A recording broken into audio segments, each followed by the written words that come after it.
Welcome dear friends, कैसे हैं आप सब लोग। आज का हमारा जो टॉपिक हम डिस्कस करने जा रहे हैं वो है फेलेसीज कि व्हाट इज़ द फेलेसीज। फेलेसीज का जो टॉपिक है ये है लीगल रीजनिंग एंड आर्गूमेंट्स का टॉपिक है।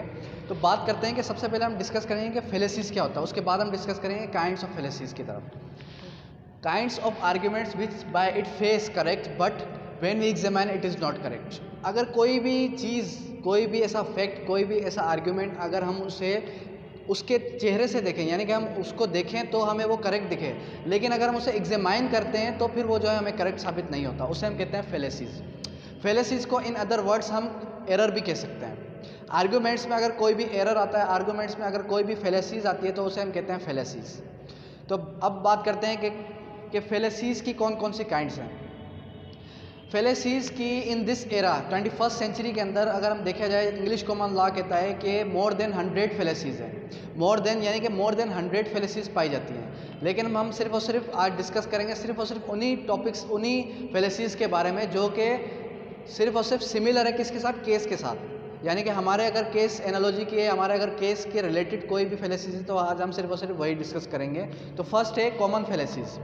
फर्स्ट कौन सी काइंड है, कॉमन फेलेसीज के बारे में हम डिस्कस करेंगे। What is the common fallacies. There are most common fallacies which are listed and described. अगर इस बुक के अंदर कोई भी लिस्टेड और डिस्क्राइब्ड फर्स्टली कॉमन की गई है तो उसे हम कहते हैं कॉमन फेलेसीज। अब कॉमन फेलेसीज को समझने के लिए हमें उसको एग्जामिन करने के लिए हमें उसकी एग्जाम्पल को समझना पड़ेगा। मिसाल के तौर पे मैं एक एग्जाम्पल देने जा रहा हूँ आपको कॉमन फेलेसीज की, जिससे आप फेलेसीज भी समझ जाएंगे, जिससे आप कॉमन फेलेसीज भी समझ जाएंगे। For example A and B ने कॉन्ट्रैक्ट किया, यानी कि ए और बी के दरमियान एक कॉन्ट्रैक्ट होता है किस चीज़ का, कार परचेजिंग का। ए ने बी से एक कार परचेज की और बी को उसने प्रॉमिस किया कि वो बी को जो है 10,000 रुपीज़ पे करेगा कार के। अब ए जो है वो ए बी को 10,000 रुपीज़ पे नहीं कर पाता है एट द टाइम, तो वो डिनाई कर देता है कि मैं जो है इस चीज़ के पैसे नहीं दूंगा आपको। तो फिर बी क्या करता है, बी मूव करता है क्रिमिनल कोर्ट की तरफ। बी कहाँ मूव करता है, बी मूव करता है क्रिमिनल कोर्ट की तरफ, क्रिमिनल कोर्ट ऑफ लॉ की तरफ, रिकवरी ऑफ पेमेंट के लिए। यानी कि रिकवरी ऑफ पेमेंट के लिए उसको मूव करना चाहिए था सिविल कोर्ट की साइड, लेकिन वो मूव कर जाता है क्रिमिनल कोर्ट की तरफ। तो अब यहाँ पर जो एरर साबित होता है, यहाँ पर जो फेलेसीज है वो ये है कि बी को मूव करना चाहिए था, कहाँ पर बी को मूव करना चाहिए था, सिविल कोर्ट की तरफ, ताकि वो रिकवरी कर सके अपने पेमेंट की। लेकिन वो मूव क्या करता है, वो मूव करता है क्रिमिनल कोर्ट की तरफ। तो ये एक एरर है। ये दिखने में तो सही है, लेकिन दिखने में इसको अगर हम एग्जामिन करेंगे तो इसके अंदर मिस्टेक क्या है, इसके अंदर मिस्टेक ये साबित होती है कि ये यहाँ पर एक एरर है। यहाँ पर एरर कौन सा है, कोर्ट का। कोर्ट का एरर वो बाय मिस्टेक किसी और कोर्ट में चला गया, उसको जाना चाहिए था सिविल कोर्ट की तरफ, लेकिन वो चला जाता है क्रिमिनल कोर्ट की तरफ। तो ये जो है एग्जाम्पल है किसकी, कॉमन फेलेसीज की। उसके बाद बात करते हैं disconnected premise. What is the disconnected premise. Disconnected premise को समझने के लिए भी हमें जो है, मैं एक आपको एग्जाम्पल देता हूँ। मिसाल के तौर पे ए अपने ऑफिस जाता है डेली 8 AM, रोज़ाना 10 बजे वो जो है ऑफिस जाता है ए। अब वो डेली बेसिस पे अपने ऑफिस जा रहा है 10 बजे, लेकिन एक दिन क्या होता है कि वो जो है बाय मिस्टेक 8 AM पे ऑफिस चला जाता है।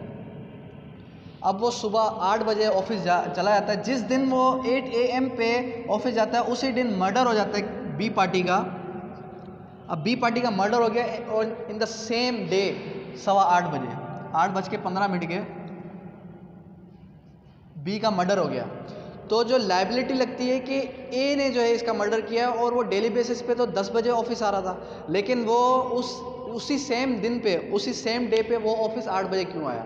तो ये ज़रूरी नहीं है कि वो जो है वो तो अपने रेगुलरली बेस पे अपने काम की नौयत के हिसाब से 8 बजे आया था, लेकिन वो जो उस पर ये लाइबिलिटी नहीं लगेगी कि उसी ने मर्डर किया।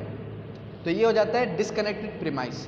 तो आज का हमारा टॉपिक था वो था फेलेसीज और काइंड्स ऑफ फेलेसीज की तरफ। के फेलेसीज की 100 काइंड्स हैं, लेकिन जो मेन कॉमन फेलेसीज है वो सिर्फ और सिर्फ हमें फेलेसीज की डेफिनेशन समझनी है, और उसकी जो मेन ब्रांच है वो होती है कॉमन फेलेसीज। वो हमें अगर समझ में आ गई तो हमें फेलेसीज पूरा का पूरा डिस्क्राइब हो जाएगा, और फेलेसीज को हम जो है एरर भी कह सकते हैं। तो बाय द वे आप जो है उसके 100 डिस्क्रिप्शंस में मत जाइए, आप जो है उसके 100 टाइप्स मत पढ़िए, आप सिर्फ और सिर्फ कॉमन फेलेसीज ही पढ़िए, क्योंकि ये ही कॉमन फेलेसीज एग्जाम्स के अंदर आती हैं। Thank you, that's all.